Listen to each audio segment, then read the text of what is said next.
Kalau kita berbicara setiap orang punya dalil, iblis juga punya dalil. Ketika Allah mengatakan wa idh qulna lil malaikati isjudu li adama fasajadu illa iblisa aba wastakbara wa kana minal kafirin. Ketika kami berkata kepada malaikat sujudlah kepada Adam, dan semuanya sujud kepada Adam kecuali iblis karena kesombongan dan keangkuhannya, dan dialah menjadi orang kafir. Ketika Allah Subhanahu wa taala memerintahkan dia sujud kepada Adam, apakah iblis punya hujah? Dia punya hujah. Hujahnya apa? Engkau ciptakan aku dari api, engkau ciptakan dari tanah. Jadi bagaimana api itu harus sujud kepada tanah? Ini hujah yang dipaparkan oleh iblis di hadapan Allah Subhanahu wa taala.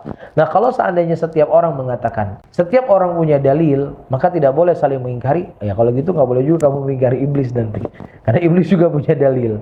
Ya, jadi kita harus melihat dalilnya itu sesuai tidak dengan jalannya salaf ataukah tidak. Apakah sesuai dengan para ulama salaf berdalil ataukah tidak. Makanya saya sering menyampaikan, ucapan ini para hadirin dan hadirat akan dijadikan sebagai hujjah, dijadikan sebagai jalan oleh orang-orang liberal untuk mengharamkan apa yang Allah halalkan, untuk menghalalkan apa yang Allah haramkan. Setiap orang itu punya dalil, tidak boleh mengingkari. Di sana ada tokoh yang mengatakan jilbab tidak wajib. Apakah dia punya dalil? Dia punya dalil.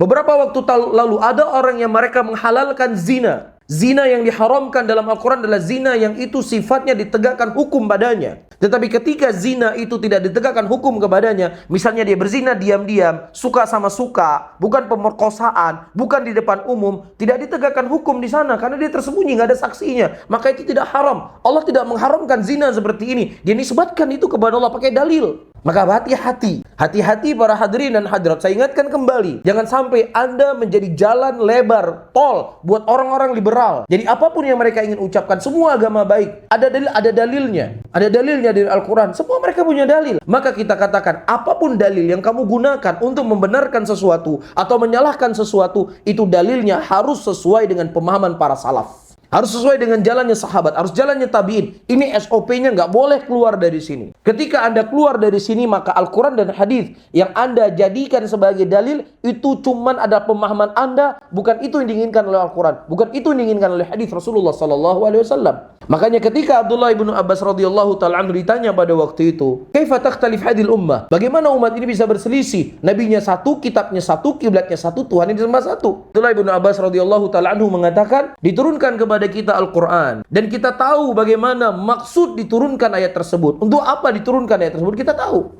Kemudian datang orang-orang setelah kita yang mereka membaca Al-Quran seperti kita membaca Quran. Kemudian mereka menggunakan akal-akal dan logika-logika mereka dalam memahami Al-Quran tadi. Kemudian berselisihlah mereka. Ketika berselisih mereka saling mengklaim. Ketika mereka saling klaim, disitulah mereka saling bunuh-membunuh.